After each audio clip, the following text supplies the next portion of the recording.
महाराष्ट्र माझा 24 digital news channel. इराणचे सर्वसर्वी रहुल्ला Khomeini यांचा मृत्यू झालेला आहे अमेरिका व इस्रायल यांच्या हल्ल्यामध्ये. मुळात अमेरिका हा असा देश आहे की जो आपले निर्णय अतिशय वेगवान घेतो आणि जगावर राज्य करण्याची त्यांची जी काही इच्छा आहे ती परत एकदा याच्यावर दिसून आलेली आहे.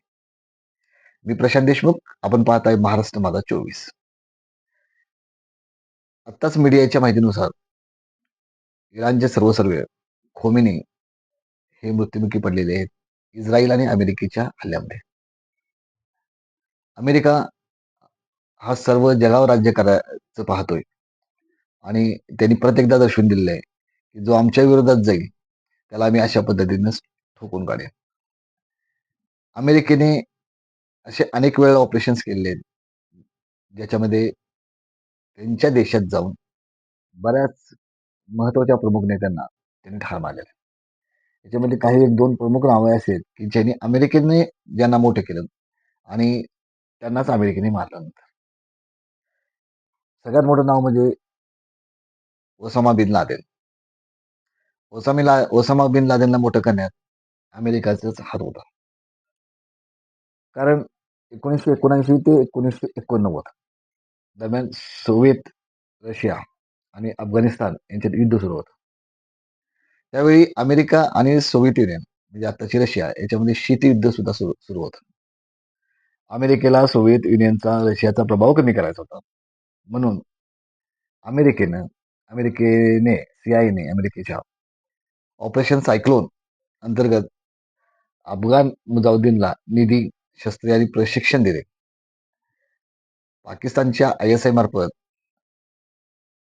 त्यांना ती मदत पोचली जात होती आणि मुजाहिदीन नेटवर्कचा ओसामा बिन लादेन हा भाग होता.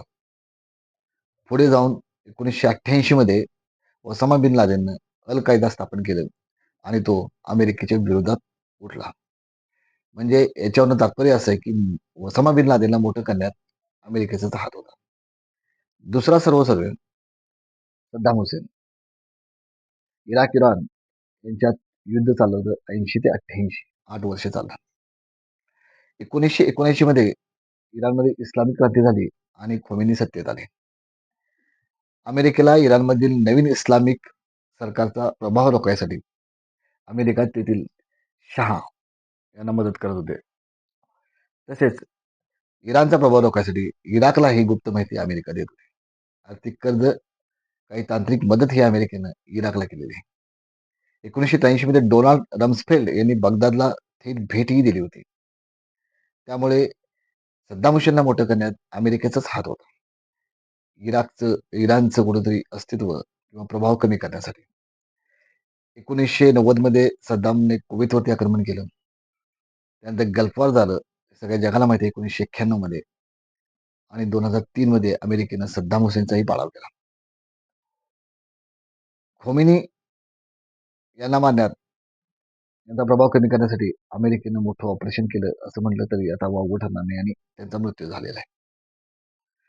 तर जे काही प्रमुख हुकुमशाही जे अस्तित्वात आले इस्लामिक कंट्रीत, त्यात अमेरिकेचाही तेवढाच हातभार होता आणि जे जे अमेरिकेच्या विरोधात जातात त्यांना अमेरिका अशा पद्धतीने ठोकून काढतं हे परत एकदा सिद्ध झालेलं आहे आणि खोमेनींच्या मृत्यूनंतर हे परत एकदा ठळक झालेलं आहे. आपण पाहताय महाराष्ट्र माझा 24. जे चॅनलवर नवीन असतील त्यांनी चॅनलला सबस्क्राईब करा, लाईक करा, कमेंट्स करा, फेसबुक आणि इंस्टाग्रामवरती फॉलो करा.